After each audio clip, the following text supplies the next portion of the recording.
नमस्ते जी। तो इस वीडियो में हम बात करेंगे BMW के बारे में। तो देखो BMW जो कार अभी हम देखते हैं उनकी मोटरसाइकिल भी हैं, लेकिन जब ये BMW स्टार्टिंग में बनी थी, लेकिन उससे पहले ये न तो मोटरसाइकिल बनाती थी और ना ही ये कार बनाती थी। तभी क्या बनाती थी, ये बनाती थी इंजन। क्योंकि 1916 में अभी जो BMW है, जिसे बोलते हैं बवेरियन मोटर वर्क्स, अगर आप इसे जर्मन में देखोगे तो उसे कहते हैं बैशे मोटर वर्क्स, ऐसा ही कुछ बोलते हैं क्योंकि जनरल लैंग्वेज है। लेकिन उससे पहले एक और कंपनी हुआ करती थी, उस कंपनी को बोलते थे फ्लक्सजन मोटर वर्किंग। तो इसी कंपनी के बाद उसी कंपनी के ऊपर फिर ये बनती है BMW। तो देखो 1916 का समय था। अब जानते हो कि इस समय पे ना वर्ल्ड वॉर फर्स्ट की शुरुआत हो चुकी थी। अब जर्मनी जो था उसने दोनों ही वर्ल्ड वॉर के अंदर पार्टिसिपेट करा था, इसको पता नहीं क्या दिक्कत थी। अब देखो जब 1916 का जो समय था ना, तो इस टाइम पे कई सारी कंपनियां गिर रही थी, महंगाई काफी ज्यादा थी। तो जो फ्लक्सजन मोटर वर्क्स था, इसका काम क्या था, ये बनाते थे इंजन। तो जो एयरक्राफ्ट के इंजन थे ना, उसको ये बनाते थे। और जो जर्मन आर्मी थी उसे ये एयरक्राफ्ट के इंजन दिया करते थे।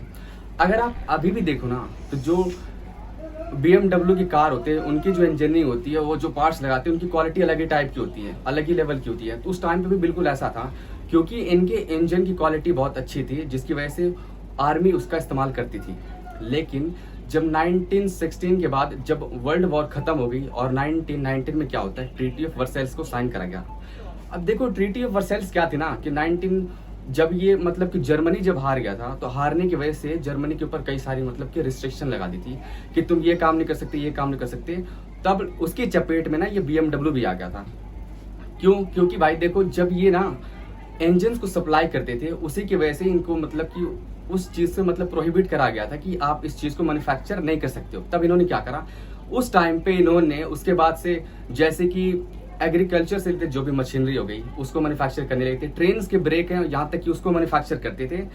लेकिन साल आता है जब 1923 का, तो इसके अंदर ये अपनी बाइक्स को मतलब कि सबसे पहले बनाते हैं। और उस बाइक्स का जो सबसे पहला मॉडल उसे बोलते हैं R32। R32 मतलब कि अलग ही लेवल की बाइक थी। उसकी स्पीड ना, उसका एक रिकॉर्ड था कि जब उसका रिकॉर्ड बनाते कि लगभग 10 सालों तक उसका रिकॉर्ड नहीं टूटा था। लेकिन इस टाइम तक अभी भी देखे ना, तो ऑटोमोबाइल सेक्टर हो गया या जो भी हो गया कि कार वार बनाने के सेक्टर में अभी BMW नहीं आई थी। साल 1928 में जो BMW है वो आती है कार के सेक्टर में। सबसे पहली जो ये कार बनाते हैं वो 1928 में बनाते हैं। तो देखो जो ब्रिटेन था ना, तो ब्रिटेन के अंदर एक कार का ब्रांड था ऑस्टिन के नाम से, जिसकी कार गाड़ियों का जो ब्रांड था वो डिक्सी के नाम था। तो सबसे पहले 1928 में क्या करा, अपनी कार लेकर आए।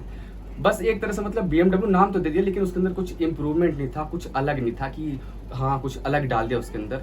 लेकिन इनकी पहली जो कार आती है मेरे ख्याल से 1932 या 31 में आती है इनकी BMW की, जो खुद मतलब कि जेन्युइनली अपनी ये रिसर्च करते हैं जिसके हिसाब से ये बनाते हैं। लेकिन किस्मत खराब होती है जब, अब देखो इस टाइम पे क्या था ना, जो हिटलर था वो लगभग पावर के अंदर आ रहा था, और जर्मनी के अंदर वो लोगों को सोशलिज्म हो गया या और सारी चीजों को मतलब कि नेशनलिज्म की भावना लोगों के अंदर काफी डाल रहा था ताकि वो पावर में आ सके। और पावर में आया, तो पावर में जब आया तो 1939 के अंदर दोबारा सेकेंड वर्ल्ड वॉर स्टार्ट हो गया, और जर्मनी दोबारा वर्ल्ड वॉर सेकेंड में मतलब कि वो चला गया। अब जब सेकेंड वर्ल्ड वॉर में दोबारा चला गया ना, तब एक टाइम था कि ये पहले जो ये एयरक्राफ्ट के इंजन होते थे ये बनाना बंद कर चुके थे। लेकिन अब देखो इस टाइम पे क्या करते हैं, दोबारा से एयरक्राफ्ट के इंजन बनाना स्टार्ट कर देते BMW। तो उसके इंजन दोबारा से बनाना स्टार्ट कर देते हैं, तो उसकी वजह से ये जो जर्मन की जो एयरफोर्स होती है वो उसका इंजन बनाकर उसे देते हैं।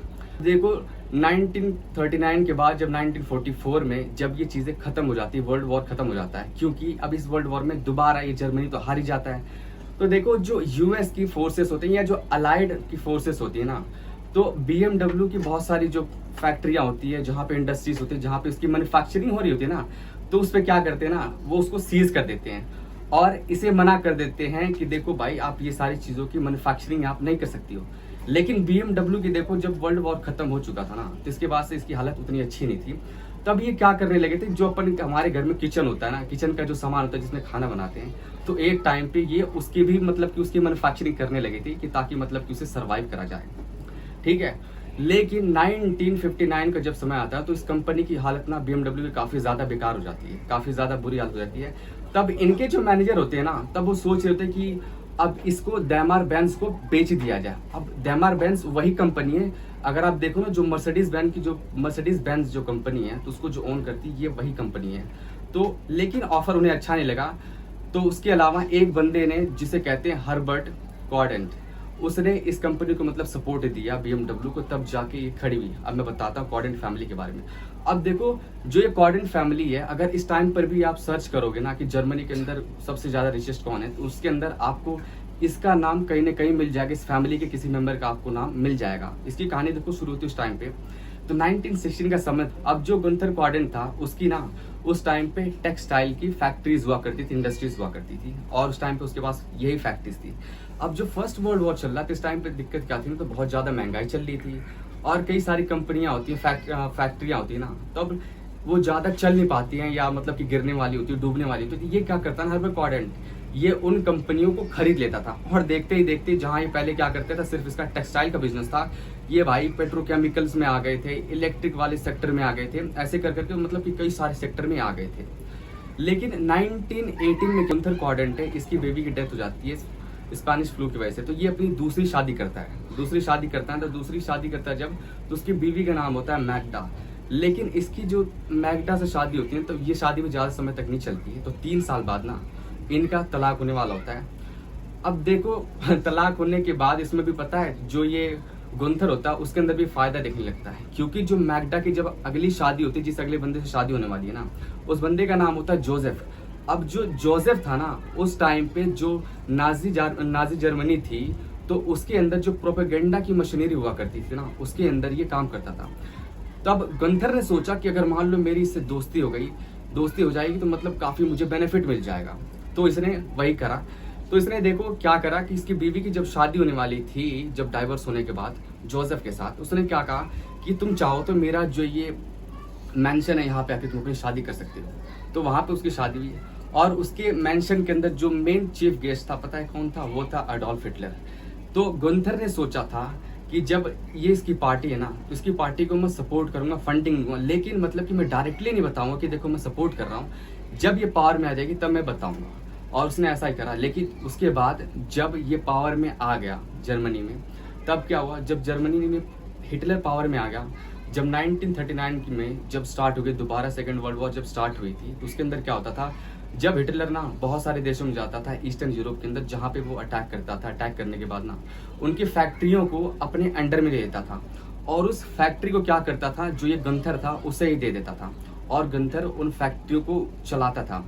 और उस फैक्ट्रियों के अंदर काम करने के लिए पता है बंदे कहाँ से आते थे? बंदे वही हुआ करते थे, जैसे कि कोई प्रिजनर्स वॉर हो गया, जो लोग हार गए उनकी आर्मी के लोग गए, उन्हीं लोगों को मतलब कि उसके अंदर काम कराया जाता था। लेकिन देखो उसकी जो हालत थी ना फैक्ट्री की, बहुत ज्यादा बुरी होती थी, उसकी वजह से मतलब बहुत सारे लोग मर जाते थे, क्योंकि जो बैटरीज की वहां पे उस टाइम पे प्रोडक्शन करते थे ना, उसके अंदर से लेड निकलता था, तो लेड की वजह से ना बहुत सारे लोग की डेथ हो जाती थी। जब ये लोग हार जाते हैं ना, तो इसके ऊपर पता है गंथर के ऊपर चलाया जाता है केस, लेकिन ज्यादा एविडेंस होता नहीं है, तो ये छूट जाता है। इसी का बेटा होता है हर्बर्ट कॉर्डेंट ही होता है जो 1959 के अंदर BMW कार को, उस कंपनी को खरीदता है। तो जब BMW को खरीदने के बाद ही ये कंपनी फिर आगे खड़ी होती है आगे जाके। तो फिर उसके बाद अपने 700 मॉडल हो गया, 1500 मॉडल हो गया, 1600, 1700, 1800 मॉडल BMW निकालती है। लेकिन कंपनी को पूरी तरह से मतलब कि एक प्रीमियम ब्रांड के रूप में स्टैब्लिश होने में भी जो 20th सेंचुरी है ना, उसका लगभग लास्ट तक का टाइम लग जाता है। इस बीच जो ये BMW होती है, रोल्स रॉयस को खरीदती है, लैंड रोवर को खरीदती है, लेकिन लैंड रोवर को खरीदते तो है, लेकिन उससे इनको कोई प्रॉफिट नहीं होता। तो ये बाद में ये क्या करते हैं, उसे दोबारा बेच देते हैं फोर्ड को, तो फोर्ड उसे खरीद लेता है। इन्होंने रोल्स रॉयस को खरीदा, और जो स्पोर्ट्स कार होती है उसके अंदर भी इन्होंने बहुत ट्राई करा। अब इस टाइम पे जो BMW है, अगर करंट में देखें तो इलेक्ट्रिक जो भी व्हीकल बनाते हैं उसके अंदर ये काम कर रही है। तो ये है BMW की एक छोटी सी कहानी। Thanks for the watching and bye.